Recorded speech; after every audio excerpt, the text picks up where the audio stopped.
What's going on, winners? It's your boy Loso 2.0. And today, I just first want to do a special shout out to all the mothers out there, all the queens out there, man. Happy Mother's Day.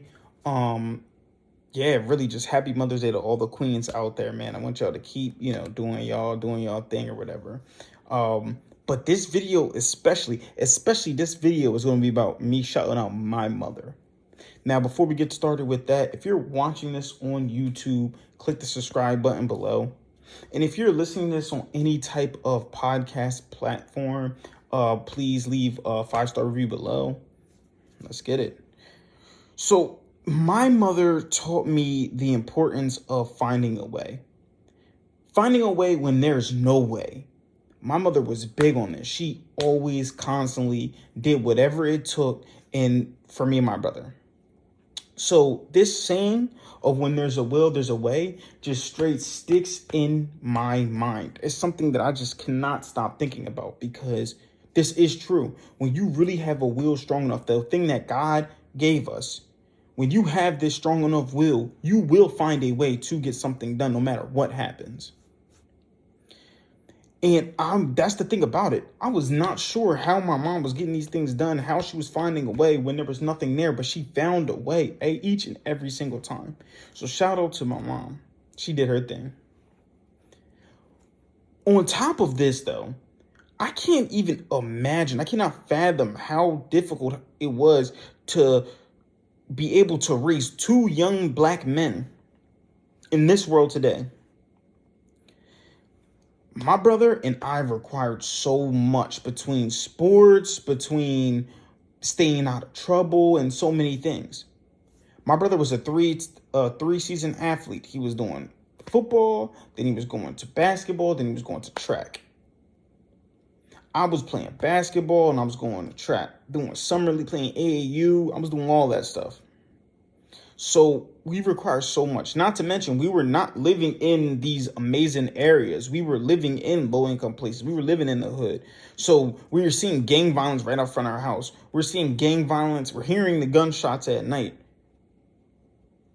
We're seeing so much at such a young age, but also trying to keep us out of trouble. It was even a struggle getting us to school. I cannot forget this one time when I was in elementary school, and I hated school so much. My mom used to drive me to school when she was back with my father. She dropped me off at the school. I literally grabbed my books, acted like I was about to walk in, and just ran home. I really didn't want to be home. I really did not want to be at school. My mom had to pick me up, take me back to school. I had to talk to the principal. The principal talked to me about how much he loved his kids and wanted to be at home with his kids, but he had to be at the school doing his job. So that's how much I hated school. My brother always tried to miss the bus. I always had to take him to school. I used to be so mad having to do that when I got a chance to relax. And by the way, my mother wasn't well off. We weren't living in no 5-story mansions. We weren't even living in, to be honest, some of the times we weren't even living in 2 bedrooms. We were living in 1 bedroom. My mom would do something like me and my brother sleep in the bed. She'll sleep on the couch. Like she would struggle this much for us. And we moved around so much. Bro, one year I went from McCullough Middle School. Then from McCullough Middle School, I ended up going to George Reed Middle School after like a couple months. Then I ended up transferring over to Kirk Middle School, where at George Reed, I was probably there for 2 months. Kirk Middle School, I was there to the point where there were people fighting in my backyard. It was so crazy. But then at Kirk Middle School too as well, we ended up moving to Philly at the end of it, but I still ended up going to Kirk Middle School just to finish the year out. I didn't finish the last 2 weeks, but I was, coming in late and leaving early. And the teacher actually said something to me. How are you coming in late and leaving early? And I just told her honestly, I was like, hey, listen, my mom and we live in Philly. We're just going to school. She just wanted me to finish out this year because we moved around so much. And the teacher was just flabbergasted, just stuck because she didn't know what to say. Because we had to constantly deal with being new friends. We're constantly trying to fit back into the schedules that we were at. She had nothing to say because she did not know what it took to go through these type of things. So what could she say? But This is the recycle that repeats itself so much. But before I go and continue with this stuff, if you want to join a community that will inspire you to become a leader, to become a contributing member in your community, text me at 302-220-0886 to join the Winner's Circle.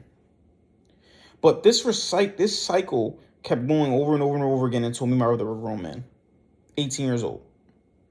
We lacked so much stability. I mean, my dad would talk about it a lot, but he also lacked some stability with my father too as well, just being honest with you. But we lacked so much stability growing up. And we could have easily used this as an excuse, but we did not. This is the truth, but there was no excuse for us. And the reason why I not use the excuse is because I know my mother tried her best. She tried her best with whatever she was dealt with. Whatever she was dealt, the hand she was dealt, she tried her best with it. She really did not have much of a choice, to be honest with you. Now, obviously, she always had some sort of choice, but I'm saying like she did not have no choice in the matter right now of us growing up. That's why when I'm a millionaire, I'm giving my mother back the world, man. She is getting everything she wants. You want that new car? Okay, let's get it, Mom. You want that mansion? Come on, let's get it. Whatever. I'm giving her the world. But I say out of all of these things, her finding a will, her finding a way, the thing that I truly appreciate my mother was her giving us the freedom. Now, you know that saying of you love something so much you set it free? This was my mom. She loved it so much that she allowed us to have our freedom. We had the freedom to choose our own path. We could have ended up in the streets, could have ended up being a statistic. We could have ended up not even playing ball at all, not going to school, being in drugs, being in gangs. We could have done all this stuff. But God was on our side. God helped us to become the men that we are today. And that's how I know you cannot doubt that there's a God up there, because he's brought me the person I am today. And I'm doing all this just to say happy Mother's Day, Mom. I truly appreciate you and I love you. And if you're watching this video, I just love you. Go tell your mom you love her. So that's really all I have for you guys today, man. I want you guys to keep killing the day. Winners win, losers lose. And of course, you pray for success like this. Love you, Mom.